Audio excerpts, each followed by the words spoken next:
Hello guys, in this video I am going to show you how to enable to notify a seller when I put their products to the favorites section.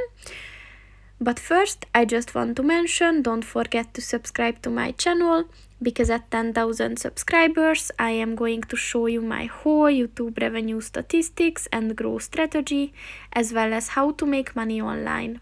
Let's jump into it. First of all, open the application on your phone